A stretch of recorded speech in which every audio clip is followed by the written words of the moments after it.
I think Oceanside has always been a surf town. It's one of the earliest surf towns and earliest beach towns in California. Starting back in the 50s with Phil Edwards, who was the greatest surfer of his generation, and he's an Oceanside local. I feel like it's always been a surf town. It's definitely changed as a surf town, but it's always been a community and everyone's always into surfing, so. It's definitely shaped who I am being from Oceanside. I think surf and beach culture in Oceanside is just pretty mellow. It's just a bunch of middle-class people here. We have one of the largest amounts of board builders down here in the valley, making really good boards. Myself, I'm coaching some of the best surfers. Guys from San Clemente come down. I have people come down from Malibu. We produce a lot of good surfers and a lot of good boards here in Oceanside. The surf and beach culture in Oceanside is actually growing. Now we have all these surf camps and surf schools, and we have contests galore. So it's a great town for surfing to sort of, enter.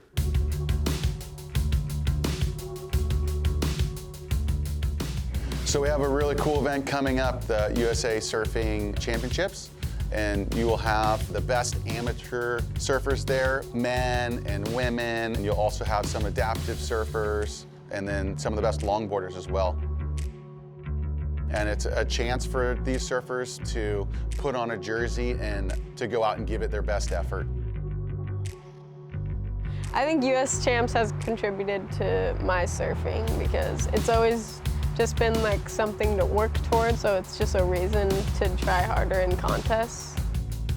There's been incredible surfers that come from Oceanside, but it's been kind of under the radar for a while. Katie Simmers has definitely put Oceanside back on the map. I definitely love repping Oceanside and letting people know where I'm from. I'm full O-side or no side.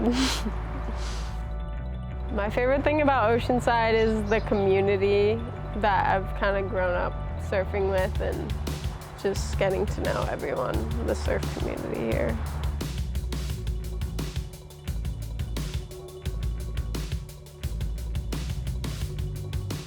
I think my favorite thing about Oceanside is it's a great opportunity to get waves by yourself, but don't tell anybody.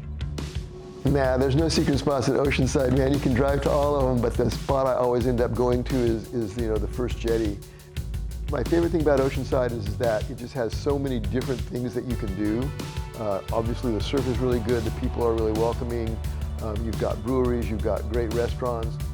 It's really a town that has embraced the kind of California lifestyle.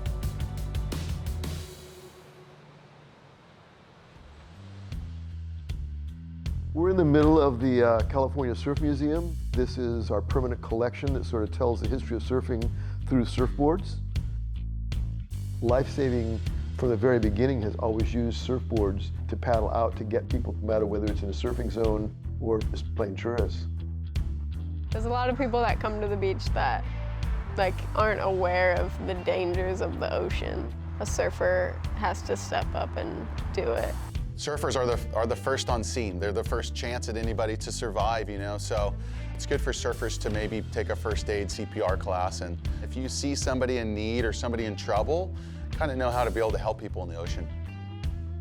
In addition to lifeguards, surfers are one of the most important people to have in the water when you're talking about water safety because one, they're constantly reading the signs of the environment that they're in, and they know how to handle it because they have to do it for themselves. They can either call in other people, like lifeguards, if they need that kind of help, or they can actually do the assist themselves because of what they know and because of how capable they are. Big Wave Guardians is kind of the story of surfing on the North Shore seen through the eyes of the lifeguards. It really begins with what the lifeguards are tasked with doing, and then it sort of tells how they got from the very earliest days to the sort of development of the newest water safety techniques that those people on the North Shore pioneered. We learned a lot of things in making this film, but the one that I think struck us home the most is just how underappreciated lifeguards are around the world, whether it's a rip current here in Oceanside or it's a big wave in Hawaii. They're putting their life at risk to help other people and very seldom get the kind of appreciation or thanks that they deserve.